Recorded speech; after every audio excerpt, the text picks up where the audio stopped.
Evening, one and all. Welcome to the Chris Salcedo Show Worldwide here on the Vida television network. The last time we talked about illegal and legal immigration on the show, we generated a lot of interest, a lot of emails. So we thought we'd dedicate an entire episode to talking about just that, your feedback. ChrisSalcedo.com. You can leave voicemail or email there, or jump on Twitter at ChrisSalcedoTX. So without further ado, let's get to our guest. All right, joined now by my good buddy, Ruben Navarrette Jr., the most read Latino nationally syndicated columnist in our great land. Ruben, welcome back to the Salcedo Show. Good to be with you, Chris. Now, I was telling the folks before I brought you on that the last segment you and I did generated a lot of concern, a lot of email, and a lot of folks who were, well, probably having a bigger problem with me than with you. So I figured you and I would get into a discussion about, as somebody who is, I would classify more middle of the road on immigration issues, as opposed to me, who is maybe more of a doctrinaire conservative. I think that's fair to say, yes?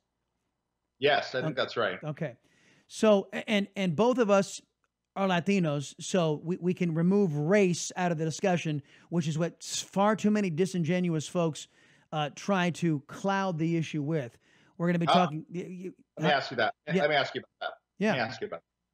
I was recently on a Fox News show where the host suggested that Barack Obama, for instance, couldn't be racist against Latino immigrants because he's black.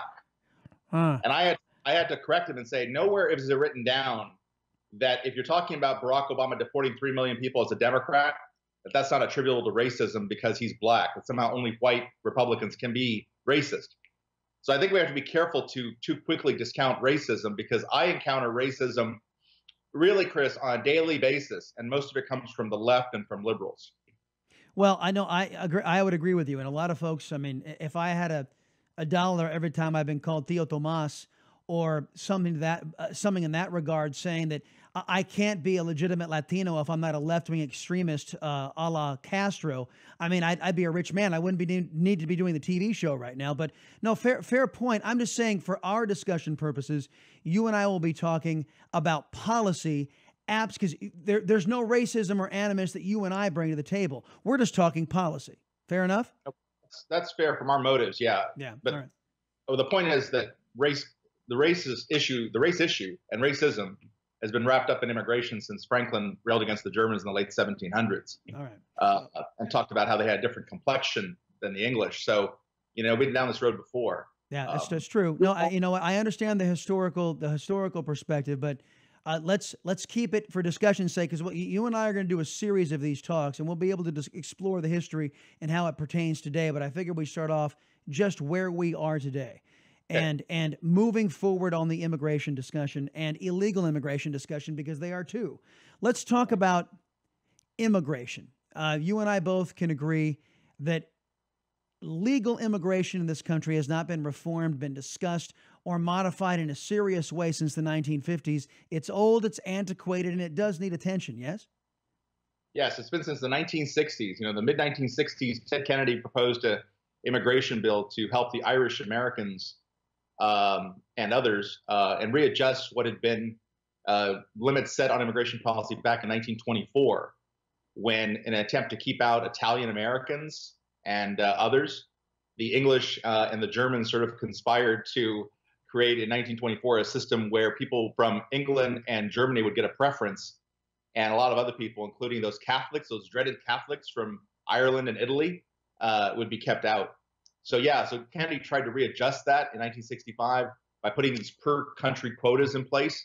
And you're right, we typically haven't done an overhaul of the immigration system legally, the legal immigration system, in a long, long time. Yeah, and you know what? We have been discussing recently just how patchwork and how idiotic, frankly, our immigration system is, to where the latest terrorist attack in New York City, where you had a diversity lottery in charge of immigration, which, I'm sorry, diversity has no place in deciding what is best for your country economically. And I think that at bottom, doesn't economics have to be the number one priority, the number one concern when it pertains to immigration to any country, not just the United States, but any country? I think it's a big one. I think it's a really big concern, economics. It's also just what's good for the country and the overall. And that's not always economics, but it's things like bringing in people who have drive and ingenuity and creativity and who work hard. there used to be a time when that was the Italians. The reason the Italians freaked out everybody in the 1920s was because they would do jobs nobody else would do. And they were told by the English and the Germans at the time who had assimilated at that point, hey, you're taking these jobs away. You're sending all your money home to Italy. True story. Look it up. True story. And so it's always been the case that it's not just economics. It's also something intangible like the human spirit, the American spirit that in those polls that CNN takes, it says, oh, in the Trump era, most Americans think America's best days are behind it. They never poll immigrants. Immigrants are optimistic. They bring ingenuity and drive and hard work, no matter what color their skin. So in that regard, it's economics plus. Mm-hmm. And what I'm concerned about in the whole diversity discussion is that there is a terrible emphasis, and there's no such thing as reverse racism. It's just racism. That somehow, if you have fair skin, you are somehow less meritorious to enter into the United States of America from abroad.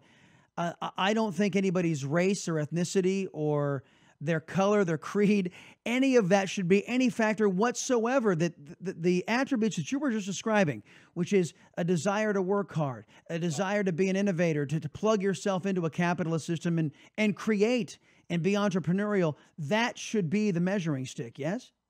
Yeah, well, see, when they started back in 1965 by country, they didn't set out to say that if you came from a light-skinned country, you were going to be at a disadvantage and we were only going to bring in people from dark-skinned countries. They didn't say that. What they did say that was through things like chain migration and family reunification, you were going to be able to bring in one person, they could bring in many more people. It had the consequence of creating a situation where a lot more people were coming from the third world. And suddenly then people got much more concerned. And Pat Buchanan and others have written about that and really racist terminology, saying that the country was better off when the majority of immigrants were coming from Europe, not from Africa, Asia, or Latin America. So there's only one thing those people, as Africans, Asians, and Latin Americans, have in common: they're not white. So in that regard, when you write books like that and give speeches like that and hit those notes, people are going to come away with the idea that racism's afoot. But this was not an attempt to get rid of white people or keep white people out. It may have had an effect to that degree. Now you have a new bill, I know we'll talk about it, the Purdue Cotton Bill, that would reform the legal immigration system and create a high-skilled basis for skilled immigrants that would have the effect of bringing in more people from Europe and keeping out people from Latin America and Africa. So in that case, maybe now the emphasis is on a racial readjustment in the other direction. Well, I mean, and doesn't that presuppose that there are no high-skilled individuals from Latin American countries? Africa. Yeah, or Africa. Doesn't that presuppose that there are no high-skilled individuals that would benefit the United States of America from those countries? And is that true? It is, because there's a lot fewer astrophysicists coming from Angola than there are from Germany. Mm-hmm. And so, for better or for worse, however you break that down, there's a reason why Africa is in the situation it's in. There's a reason why Latin America remains poor. You're always going to find an occasional, nuclear scientist, from an African country or a Latin American country. But by and large, when they talk about education and skill set, that's code for readjusting the balance in such a way that you get rid of the non-white people and bring in more white people. Well, don't skip over something you just said, and I think it's a very important point, that there is a reason why these countries abroad, run by left-wing governments, run by dictators, run by despots, there's a reason why that there isn't a mass contribution of high-tech, highly educated people. It's because these countries are run by non-American style governments. That's fair, yes? Yeah, but it happens in the best of families. You find that in Eastern Europe among white people there, other systems of government, right? I mean, you see it in Poland, you see it in Eastern Europe, you see it in those are often. Well, wait a minute. The Baltic states, Estonia, and all those other states, they are high tech. They're highly motivated individuals. A lot of them white, but still, in the former Soviet republics, they lived under the yoke of tyranny. They lived under communism, and so those republics are out there and very much akin and very much friendly with the West, and their economies are burgeoning and their education levels are much higher than in Latin America or in Africa, for example. Yeah, I think it's mixing a few things together, and you're going down sort of a bunny trail, because we're talking about people in one part of the country, in one part of the world, one continent over another. We're talking about skin color. We're talking about all sorts of things. Right. Well, I think I guess what I'm driving at, Rube, here is this. What I'm driving at is this. I'm sorry. Don't get this. You're talking about a divide between urban and rural areas. Well, no. What I'm driving at is that America, our system of government, and BO before Obama, our system of government was and has been and continues to be a beacon of light for the world. And if there were more countries that emulated the way we did things, that I think that you would see a lot better outcomes in places like Latin America, in places like Africa. Yeah, I think that's a very true point, and I think it's a needless point to make. I don't think it's apropos of the discussion. I think it's true, but it's really sort of a dogleg on the discussion, which is in terms of what shapes American immigration policy, legal immigration policy. Mm-hmm. I would agree that typically family reunification and chain migration has gotten way out of control. And I would agree also that the Republicans and the conservatives have the wrong idea that we should not have a skill-based system that makes getting into America like getting into the Ivy League. Because in the entire 20th century, where I really fell in love with the immigration model as it worked in the 20th century, you had people coming from Ireland and Italy and Germany, and you had Jews on the run from Europe who came here with nothing and pushed hot dog carts. And they wouldn't have done well on the SAT, but they had a love for this country. And then ultimately, when they made a life here, they passed that love on to their kids, and the kids served in World War II and in Vietnam, and they enlisted in the military, and they hung the flag outside on the 4th of July. And I just think if you make it about recruiting engineers from India and China and Pakistan and whatever, Brazil, I don't think you get that. I don't think you get that kind of loyalty. I think you get a feeling from the immigrants of, hey, I'll do you a favor. I'll come to the U.S. I've got 5 other countries to choose from, but I choose you. No, I like the old model better. Well, so historically speaking, now remember, America is not the same today as it was back then. And I think that a lot of these people who are educated and have all of these smarts and dedicated the time, and let's not belittle them for dedicating. I mean, being educated is not a bad thing. And the fact that their skills can be fully realized and their dreams can be met in America and no other place on the planet, I think is something that's actually kind of meritorious. I think it's not a bad thing, but if you listen to more critically to what's happened to our colleges and universities, if you look at what passes for education these days, I hear some really educated people saying some stupid things. Well, yeah, I mean, you just go to a liberal campus and you can see that. Well, that kind of proves it, right? I mean, academia is guided by liberals. It's all these smart PhDs who don't really know which way's up. So I'm not sold that on the idea of education and skill set is what we should be looking for exclusively from our immigrants. I said earlier that I think the left is wrong in pushing family reunification. I think the right is wrong in trying to make it like an SAT test. I think in the middle is where you need to be, and where I am on the middle is simply this. If you need nurses, then bring in nurses. Don't bring in doctors. Wait, hold on. Bring in nurses. Don't bring in doctors. Under the current system, we bring in doctors because why? Because they're smarter than the nurses? If you need teachers. No. This is to your point. Let me ask you this, and this is a direct question. I got about 30 seconds before we got to go to break. So let me ask you the question. Yeah. If America doesn't need low-skilled labor, should we be forced to bring it in anyway? Because we need it. We totally need it. Again, I'll ask it again. If we don't need low-skilled labor, should we be forced to bring it in anyway? The question is based on this presumption that we don't need it. We do need it. All right. Hold on. Let me go to a break. Let me go to a break here real quick. We're going to cover illegal immigration. That's kind of the bridge. Be right back. Chris Salcedo Show Worldwide here on the Vida Television Network.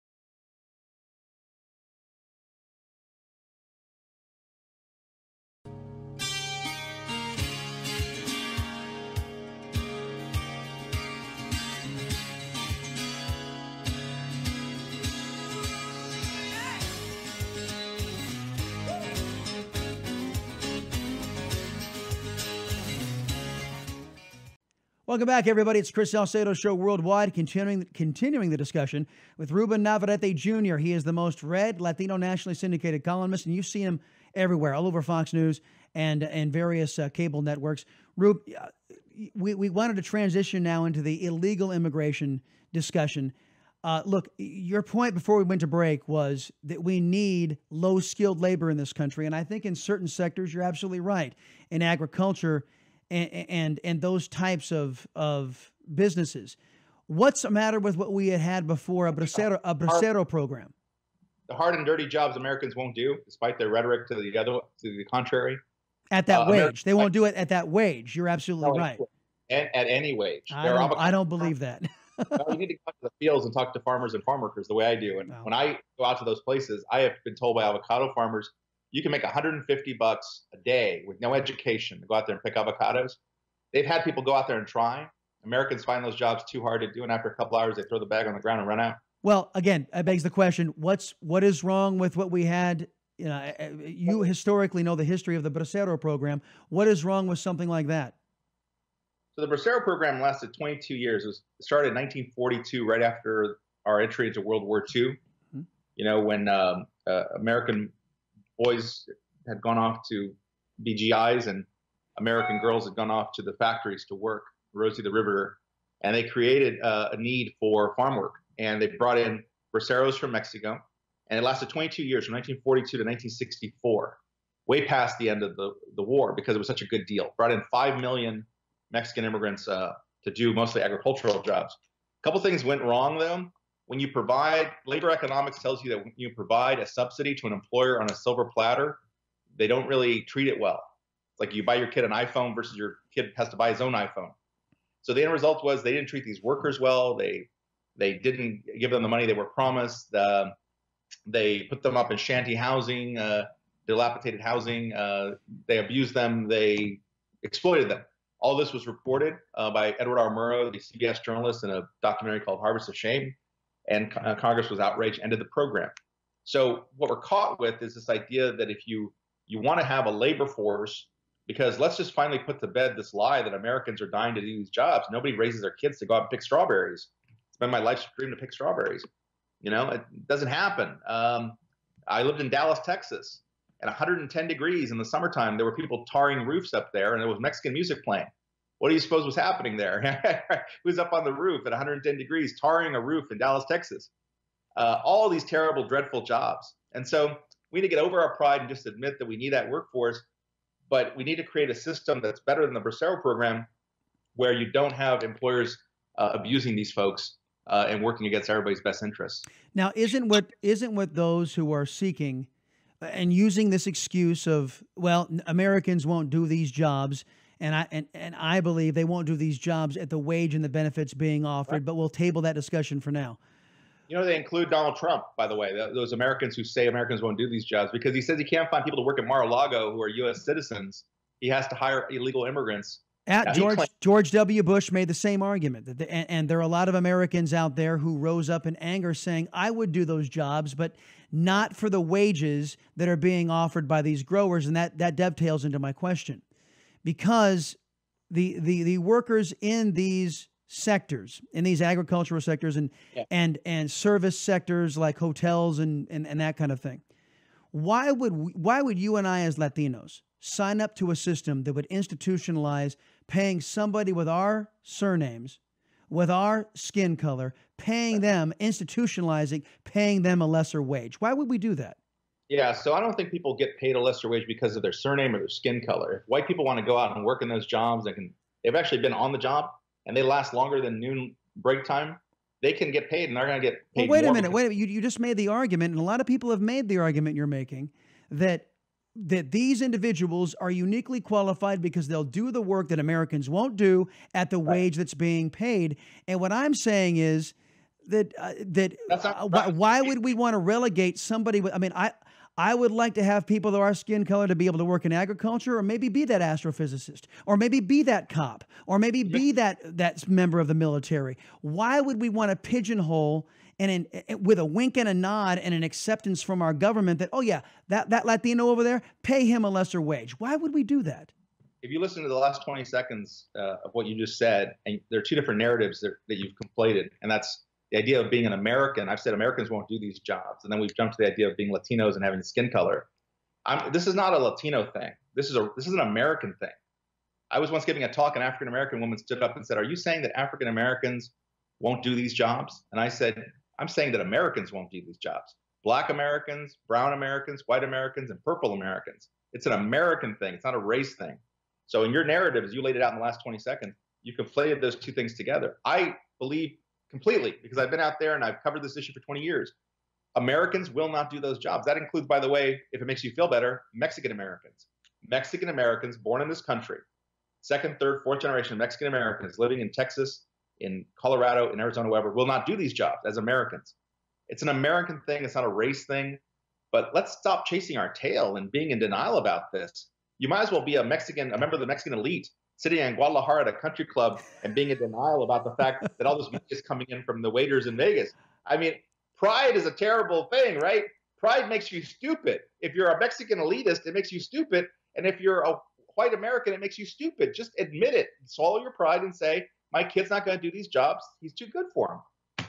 Well, you know what? And that has never been my approach. And again, the excuse that has been given to us by the growers themselves, by the agricultural folks, or by the service industry is, we can't get Americans to do these jobs because if we have to hire Americans and we have to comply with Obamacare and we have to do all of this, we have to comply with all of the myriad taxes that come with employing American citizens, it's going to make your head of lettuce cost $10, and it's going to make your grocery bill go up through the roof. And we've heard all these excuses before. To my mind, I haven't heard the cost of lettuce argument in many years, but what I have heard over and over again is simply this: Americans have an exaggerated sense of themselves because they think that because they were born on third base, they act like they hit a triple. I've had Americans call me and say that they would go pick lettuce in Salinas Valley in California for $1,000 a week. Think about this for a second. Hand to God. They think that forget what a radio host makes, okay? All the years of experience you had and the work you put into it. Forget about my 2 Harvard degrees. Forget about all these other things. This guy wants $1,000 a week. And I asked him, "Are you good at picking lettuce?" He goes, "I've never done it before." I said, "Okay, great. Let me guess. What makes you think, you know what, I've never done brain surgery, but I don't demand $500,000 a year to do brain surgery. Have you never done? What makes you think you deserve $1,000 a week?" And you know what he said? "I'm an American. I know my rights. I'm not going to be exploited by these people." Well, you were talking to a left winger, obviously, who believed all this union garbage that's been put out there. American, and it comes in both shades. The reason I find this part of our discussion always baffling, my friend, is because here you cease to be a conservative, and here you become a liberal. Here you start talking about the world owes these people something. Somehow they're entitled. No, I'm talking about free market. Free market. The guy does not deserve $1,000 a week to pick lettuce. I wouldn't pay him that. I wouldn't pay him that. But of course, jumping from the very low wage paid to illegal alien workers, jumping to $1,000 a week, there's a lot of middle room in there to negotiate to actually pay a fair wage.